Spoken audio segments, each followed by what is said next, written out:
안녕하세요, 유쌤입니다. 오늘은 착한 사람이 손해보지 않고 살아남는 법이라는 제목으로 여러분들과 함께 하겠습니다. 착해서 힘들어하는 분들이 너무 많아요. 네, 그런 분들 직장 생활하는 거 되게 상처 입고 힘들어 하시는 분들이 이제 메일을 많이 보내오시는데요. 이게 너무 힘듭니다. 이런 식으로 보내오시는데 일일이 답을 못 해드려서 너무 죄송한 마음에 회사에서 지금 마음 약하고 착해서 사람들한테 막 부대끼고 치이면서 힘든 우리 직장인 여러분들을 위해서 이제 한 번에 좀 모아서 대답을 드리는 그런 시간을 마련했습니다. 다시 마음을 튼튼하게 해서 우리가 이제 으쌰으쌰 다시 이제 직장 생활 좀 잘해보자. 어떤 이런 의미로 들어보시면 좋을 것 같아요. 착해서 너무 힘들 때 이 사회에서 손해보지 않고 살아남는 법 첫 번째. 모든 일에 오케이 하지 않기입니다. 여러분들은 모든 일에 오케이 하십니까? 이제 그 주변에서 뭔가 부탁을 하거나 뭘 해달라고 하면 어떻게 안 해준다 그래 이러면서 다 네네네 이렇게 하시면 그게 이제 문제가 되는 거예요. 그러니까 모든 일에 오케이 하지는 않는다라고 생각을 하셔야 되는 거죠. 저도 웬만한 일에는 다 오케이 하는 편이에요, 사실. 근데 이제 아닌 건 아닌 거죠. 그 아닌 거의 기준이 있어요, 저는 명확하게. 그게 뭔가 하면 내가 저 사람 이야기를 들어줬을 때 최선의 결과를 만들어낼 수 있냐 아니냐 이 기준인 거죠.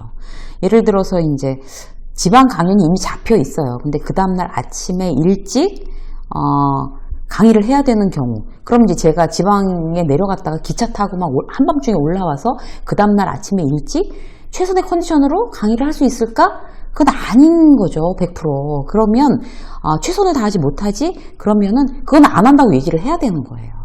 그 원고도 마찬가지예요. 최선을 뽑아낼 수 있는 일정 내에서만 하는 거죠. 그러니까 뭐 아는 사람이니까, 아는 선배니까, 뭐 친하니까 무조건 어떻게 뭐 해줘야지 뭐 이래놓고 아웃풋이 제대로 안 나오면 안 되는 거죠. 그 기준을 세워놓으면 미안하지가 않아요, 상대한테. 아무리 친한 선후배라고 해도. 왜냐하면 100%가 안 나오는데 그냥 해준다고 해놓고 상대를 곤란하게 하면, 아니면 실망시키면 안 되잖아요. 그래서 여러분들도 동료가 무리한 부탁을 할 때 거절하는 기준으로 쓰세요. 내 일을 정확하게 잘 해내면서 그 사람이 부탁한 일을 100% 해줄 수 있나? 그거 최선의 결과물을 해줄 수 있을 때만 나는 오케이 하자 라는 기준으로 세워놓으면 거절할 때 절대로 미안하지 않습니다. 함부로 무례하게 이야기하는 어떤 그런 사람한테, 선을 넘는 어떤 그런 농담하는 사람한테도 또 이제 우리가 이제 그런 거를 그대로 받아들이지 않는 습관, 너무 중요한 거죠. 이것도 이제 무조건 오케이 하지 않는 거에 이제 비슷한 어떤 그런 유형이에요. 그걸 뭐 어려운 일이라고 그걸 못 해주냐? 뭐 이렇게 화를 낸다든지, 그러면은 어떡하지? 그럼 해줘야지 뭐 이렇게 할 이유가 아니라는 거죠. 그런 말씀은 이제 제가 받아들이기 굉장히 힘들다, 이런 이유 때문에. 그래서 말꼬리를 흐리거나 이제 그렇게 막 눈을 딴 데 쳐다보거나 이러지 말고 차분하게 제가 이런 이유 때문에 그건 굉장히 어렵겠습니다 라는 거를 차분하게 이야기해야지 만만한 사람이 되지 않을 수가 있습니다. 그래서 무조건 모든 일에 오케이 하지 않는다. 내가 오케이 하는 데는 기준을 명확하게 세운다. 그래야 미안하지 않다, 상대에. 이렇게 이제 세워놓으시면 좋을 것 같아요. 자, 두 번째, 포커페이스예요.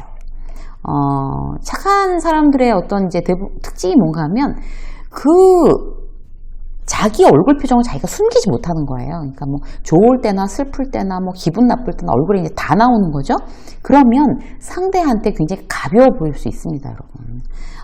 다른 사람들이 보기에 진중하지 못한 사람이라고 느낄 수 있어요. 무슨 말하면 얼굴 빨개져가지고 막 버벅대고 그럼 쉬워 보이죠. 그래서 내가 대단히 감정적인 사람이다 라고 이제 느낄수록 포커페이스 연습하는 게 굉장히 중요해요.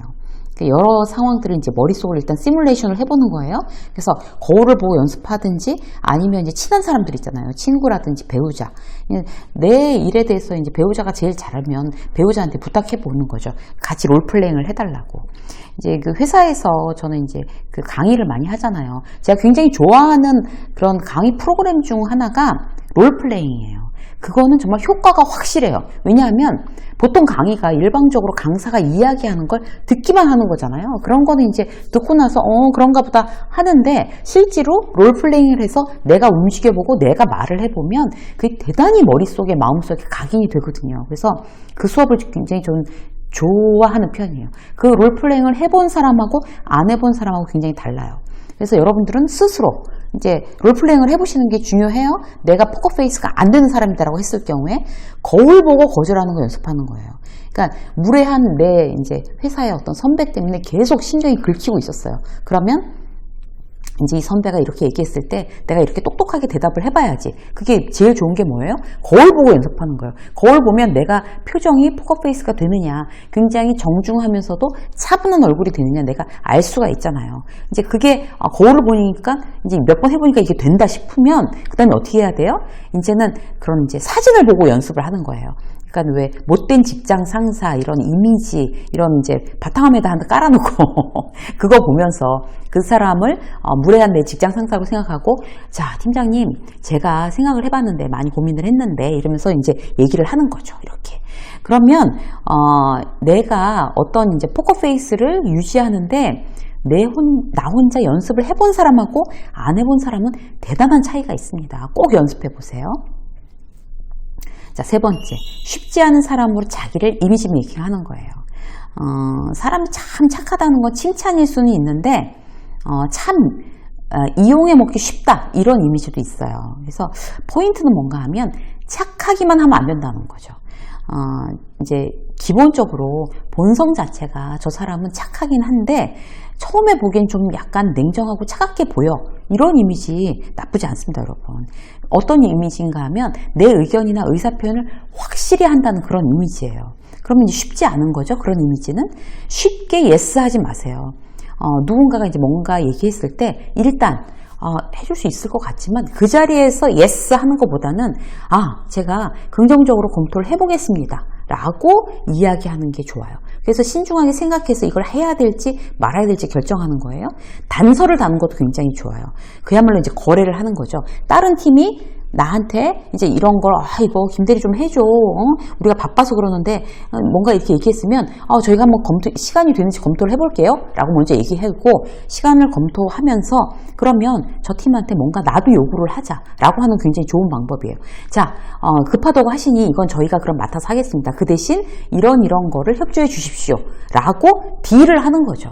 그렇게 하면 그건 이제 그 자리에서 예스하지 않아야 가능한 일이에요. 그래서 그렇게 하면 이제 만만치 않은 사람, 쉽지 않은 사람으로 이미지 메이킹 하기가 쉬워집니다. 그러면 이후에도 나에게 굉장히 어떤 무리한 요구를 하거나 쉽게 보고 만만히 보고 어떤 나한테 얘기를 해서 나를 불쾌하게 하거나 그런 확률이 굉장히 줄어드는 거죠. 그래서 그렇게 나를 쉽지 않은 사람을 이미지 메이킹 하시고요. 자, 네 번째는 뭔가 하면 남의 평가에 예민하게 반응하지 마세요. 그렇군요. 이렇게 흘려보낼 이야기가 대부분이에요. 남의 이야기들은. 근데 왜 내가 못 흘려보내요? 남한테 포커스를 맞추기 때문에요. 그러니까 내 코가 속자면 그럴 여유가 없죠. 그러니까 지금 내 목표, 내가 해야 될 거, 내가 어떻게 하면 잘 해낼 수 있을까? 이거에 포커스를 딱 맞추면 다른 사람 평가에 그렇게 연연하지 않을 수 있어요. 남은 나만큼 내 인생에 대해서 그렇게 신중하게 생각하고 얘기를 해주겠어요? 그렇지 않아요. 그냥 지나가면서 하는 얘기가 대부분이에요. 그래서 내가 들어보고 맞다. 내가 그런 나쁜 점이 있었구나. 나 그건 빨리 수정해야 되겠다. 고마워. 그런 얘기 해줘서 이런 거는 내가 탁 내 걸로 이렇게 캐치하지만 다른 거는 그냥 이렇게 무심히 흘려도 되는 이야기가 많아요. 내 성장에 도움이 되는 조언, 피드백이 아니라면 굳이 귀 기울여서 듣고 이렇게 막 허벅지 찔러가면서 막 그렇게 자책할 필요 없습니다, 여러분. 특히나 나를 무시하고 한 얘기, 그런 얘기는 깊이 생각하지 말고 그 사람은 그렇게 생각하나 보다 흘려보내세요. 자, 또 한 가지 보면요. 믿을 만한 멘토를 만드십시오. 그렇게 하는 것이 이제 이 사회에서 내가 정말 잘 살아남는 어떤 방법이 돼요. 어떤 이제 믿을 만한 멘토, 기둥 하나가 있다는 게 이렇게 내가 흔들리지 않을 수 있는 방법이잖아요. 그 기둥을 딱 잡고 있는 게.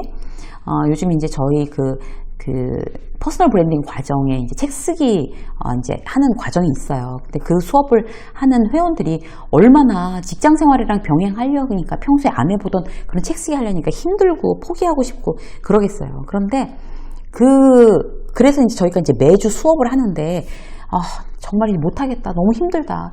이게 과연 내가 하는 게 맞나? 이렇게 생각했더라도 수업 시간에 다시 와서 저랑 같이 이제 수업하고 다시 우리가 이제 이걸 잘할 수밖에 없는 이유. 그 다음에 내가 이거를 하게 되면 정말 내 인생을 바꿀 수 있는 어떤 그런 여러 가지 가능성 이런 거에 대해서 다시 막 수업을 해요. 저랑 같이. 그러면 딱 그 수업 전에 이렇게 기운이 코가 쑥 빠져갖고 이렇게 왔던 분들도 다시 맞아. 정말 너무 잘할 수 있습니다. 화이팅! 이러고 간단 말이에요. 그거예요. 에너지를 충전하는 거죠. 그렇게 나에 대해서 정말 이렇게 막 응원하고 뭔가 다시 용기 100배 하게 할 만한 멘토를 만드는 거, 그 멘토를 옆에 내가 딱 끼고 있는 거 대단히 중요합니다. 그런 사람들을 회사에서 한두 명 만들 수가 있어요. 선배든지 동료든지. 그렇게 만들어서 내 일을 같이 의논하고 같이 이제 막 할 수 있다는 그런 이야기를 듣고 맞아 그래 할 수 있겠지? 라고 하면서 용기 100배 할 만한 멘토를 회사 안에 만들어 놓는 거 굉장히 중요하고 회사 안에 없으면 뭐 다른 어떤 뭐 지인으로라도 만들어 놓는 거 여러분들이 그런 멘토를 꼭 만들어 놓으시기 바라겠습니다. 서로 긍정적인 꼭 내가 일방적으로 이제 긍정적인 영향을 받는 것만이 아니라 나도 긍정적인 영향을 준다는 것 자체가 나를 성장시킬 수 있는 대단히 중요한 방법입니다. 서로에 대한 어떤 멘토가 될 수 있는 그런 사람을 여러분들이 이제 만들어 놓으시면 좋을 것 같아요. 회사를 다니거나 뭐 어떤 이제 사회생활을 하거나 내가 이제 마음이 여리고 착하다는 것만으로 내가 이제 손해보는 어떤 그런 상황에 놓일 수가 있어요. 그렇기 때문에 오늘 말씀드린 이 몇 가지를 여러분들이 스스로 셀프 트레이닝 하셔서 조금 더 마음이 튼튼한 그런 여러분들이 되시기를 응원하겠습니다. 유생의 직장서 오늘 여기까지 하겠습니다. 고맙습니다.